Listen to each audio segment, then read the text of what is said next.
Preacher Boy Inc. Black politicians and black business owners is under fire in Mason, Tennessee because of corruption, fraud, and money mismanaging.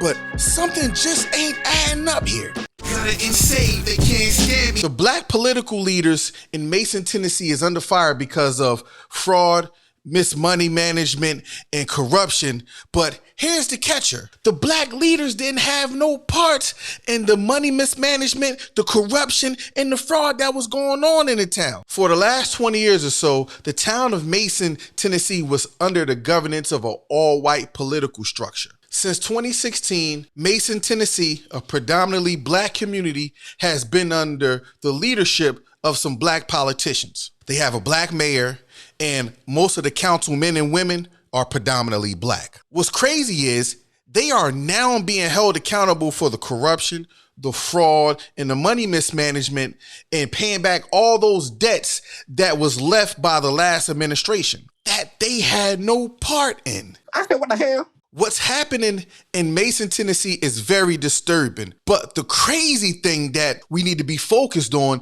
is how it's being reported, how the media is projecting it. By reading the headlines, you would think that it was the black political leaders who did the corruption, the fraud, and the mismanagement. I need y'all to see this clip. You know, for years we've been telling you about the financial and legal woes plaguing the small town of Mason, Tennessee, from questionable audits to elected officials indicted by the state for fraud and waste and abuse. Well, this week, the Tennessee Comptroller of the Treasury made a rare stop in Mason, urging town leaders to just give up Mason's charter. WRG's Alex Coleman tells us why and what it could mean for the town. I think certainly it was somewhat unique to see the comptroller in their town, but it also, I think, sent a message that this was a very serious situation. John Dunn is Director of Communications with the Tennessee Comptroller's Office. He says a rare appearance Tuesday by State Comptroller Jason Mumpower was meant to be a wake-up call for the town of Mason, Tennessee.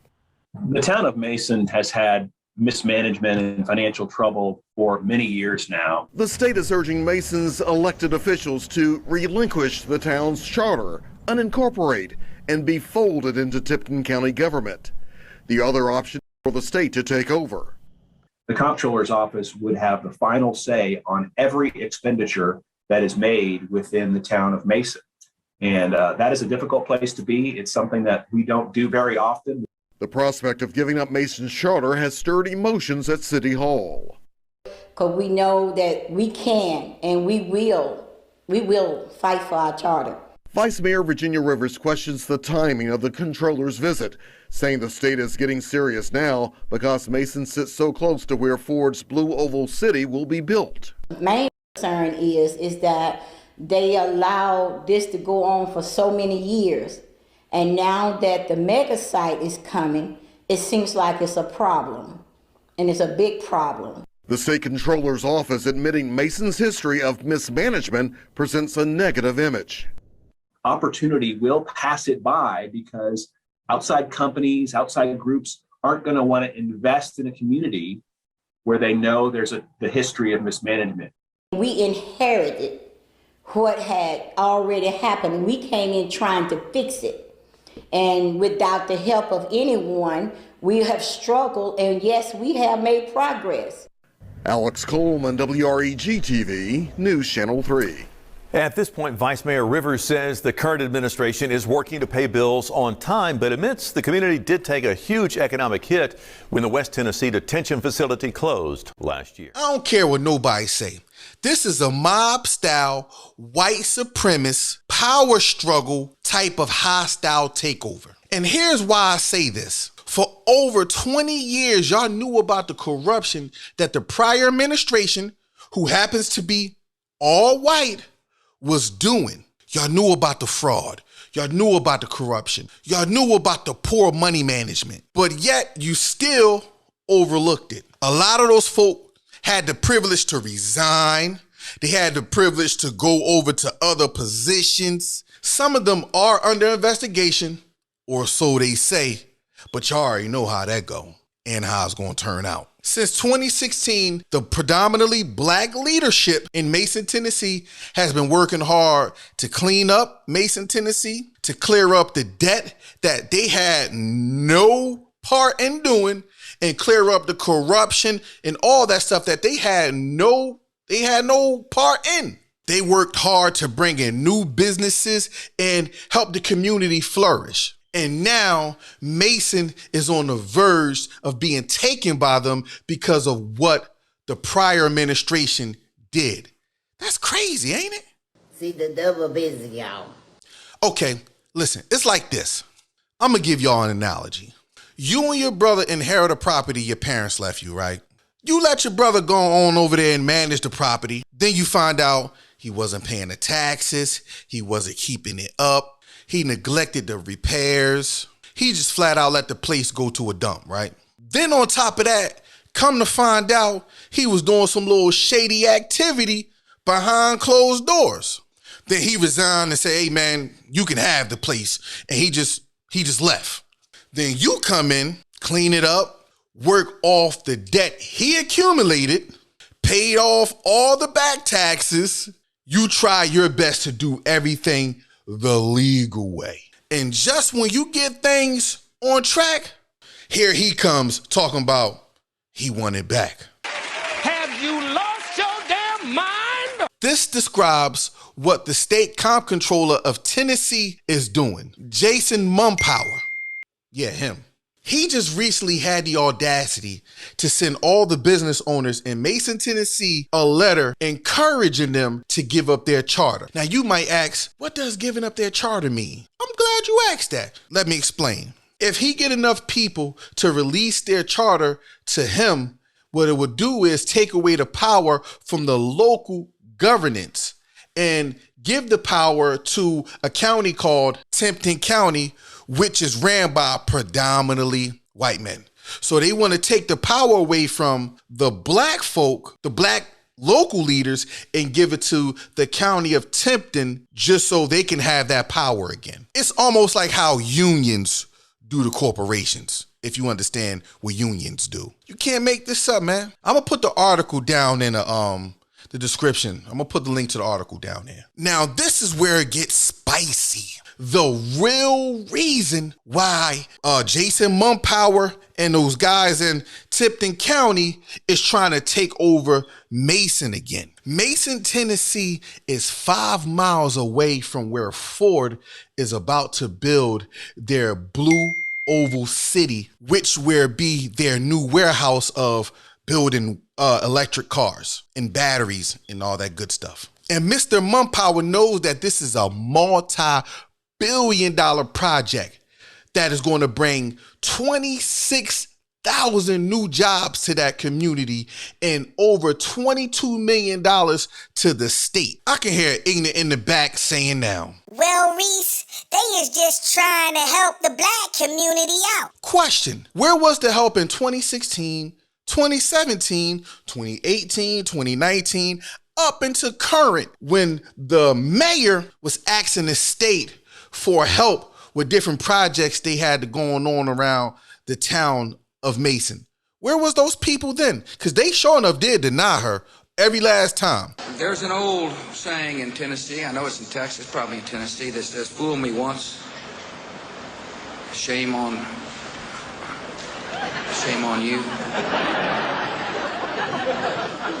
You fool me, we can't get fooled again. So stop with the nonsense. Who you fooling? We know a mob-style, white supremacist, all-out takeover when we see one. This is not new to the black community. This has been happening for a very long time, and our history books shows it too. Those folk in Tipton County know the economical power that is about to come to Mason and the people in that area, which happens to be predominantly black. And they like, nah, we can't let this happen. We can't let this type of economical power come to that community, which happens to be a black community. They like, nah, we can't make that happen. That's the reason why I believe it's being reported the way it's being reported. They making it seem like it was the black people who was doing the corruption and all the fraud and not the people who was before them, which was predominantly white. So they twist and playing with words and playing semantics with people. They saying the story without saying who actually did the corruption and the fraud. But the way they twisted the story, it makes you think, or it makes it look like the black political leaders is the one at fault. Y'all know how the media get. I don't need to go on a spiel about that. Anytime black people try to break away and build something, this is what happens. Every time. Back then, they killed black people. But this is not like how they did in Tulsa. They're not going to burn down the city. They're going to use their white power infrastructural system, laws, and legislation that's in place to do what they always did, to twist up the law and the legislation in a nice way and say, we just trying to keep up the law, when in all actuality, they're going to leave those black people out to dry. They're going to leave those black people stranded like they have always did. This the reason why black folk will never get ahead as a collective, as a community in this American system. The whole system is designed against us through the legislations and the laws. It wasn't the black people who committed the fraud, who committed the corruption, who mismanaged all that money. See, they using the word mismanage, but we know what they did. They pocket that money. They ain't mismanaged that money. They know that money, yeah, it's in their pocket. The money wasn't mismanaged. It was stolen. Let's call it what it is. But it was the black people who cared enough for Mason to step up. Despite the all the stuff that the prior administration did, the black people took on, those black leaders took on the responsibility, the debt, and all that stuff and said, we're going to clean up Mason. They tried their best to right all the wrongs that happened in Mason. And I can only imagine all the other small towns, communities, and cities around America that's doing the same thing. And it's not being reported. Now that Ford is building their new blue oval city in that community, the state all of a sudden care.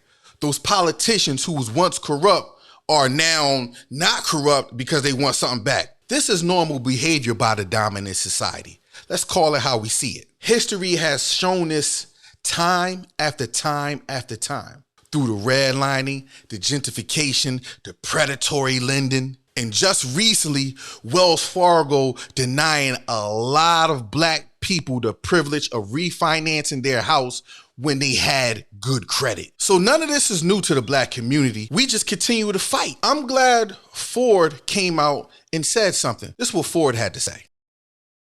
Ford is aware of the long-running situation between Mason and the state of Tennessee, but we have not been directly involved. We have reached out to the state and local community leaders to express concern and learn more. As we ramp up construction of Blue Oval City this year and move forward in production in 2025, Ford is absolutely committed to being a good neighbor and providing inclusive and equitable opportunities for West Tennesseans, including the residents of Mason. Shout out to Ford for that statement. In closing, this is why I say we need Christ, because we know that this American system need a hard reset, and it could only be divine. Let me tell you why I believe it could only be divine. The only way blacks is going to ever get ahead if there's a war, and we know that's the American way. And we don't want war. I know I can speak for me. I don't want no war. But there's no other way to try to figure out how to get inclusive in the system as a community like other communities are doing. I just don't know why they want to keep black people down. So I don't get it. But anyway, they will never give blacks the opportunity and the grace to flourish in this system. This American system, might I add. Every time we try, they have a demonically clever way and loopholes, legislations, and laws to stop the progression of the black community. Stop me if I'm lying. Stop me if I'm wrong. I'm not talking about individuals like the Michael Jordans and the Oprahs and all these people, because if you ask me, they are puppets too. It's easy to control people as individuals, so they don't mind you getting rich as an individual as long as you don't start doing stuff for your community. And we see what happens to every black leader who started doing stuff for the black community. They end up getting killed. Some mysteriously died of the flu. Prince, Some mysteriously got drug overdosed by their doctor they knew known for over 20 years. Michael Jackson. The Martin Luther Kings, the Malcolm X's. Y'all tell us to pull ourselves up by our bootstrap. Y'all tell us to empower our communities. But every time we do, somehow y'all find a way to demonize the person. And then once you demonize the person, you want to try to kill them, or you end up killing them, putting them in jail, or they just mysteriously died of something crazy. But anyway, I have hope though. My hope is in the finished work of Jesus Christ and his coming everlasting kingdom. As a black man, I'm not fighting them no more. If you black and you want to continue to fight these folk, go ahead. You're going to tire yourself out and you're going to die trying, like literally. In my honest opinion, they can have this dirty old wicked old world. Y'all can have it. They can have it. But black folk, hear me out. Put your trust in Christ today. The scriptures is all about the establishment of Christ's kingdom in total righteousness. So he's going to rule the right way. But let me say this. 1 John chapter 5, verse 19. We know that we are from God and the whole world lies in the power of the evil one. The whole world lies in the power of the evil one. We know who runs the world. I ain't calling all of them evil. The scripture does say that all men's hearts are evil and wicked. But I always say, let those people continue to lie, cheat, steal, kill, and destroy. Because what you see around right now is all they have. Because they will not be able to do this in the kingdom of heaven. So they can have this world. Judgment is coming. We can't escape that. But you, you trust God, get your money, take care of your family, and take care of others, and stay out the way, bruh and sis. And you will do well. Keep an eye on this story as it develops, man. Let me know how y'all feel about, this story. And let's chop this up. This your boy, Reese Johnson. And this is the Gutta And Saved podcast. And you already know they can't stand me. You know I'm always bringing the facts. I'm always dropping the truth. And if it's in the headlines, I'm bringing it to you. I thank y'all for rocking out with me on this episode. But before you go, do something for Gutta And Saved podcast. Go to gasmerch.com. Gasmerch.com. We got the hottest gear out there and more to come for men and women. Go to gasmerch.com and cop up those hoodies and those crew necks. We got major other stuff coming that's going to just rock the apparel world. Y'all stay tuned. I thank y'all for rocking out with me. I see you on the flip. Peace. Hey, that was a pretty successful broadcast.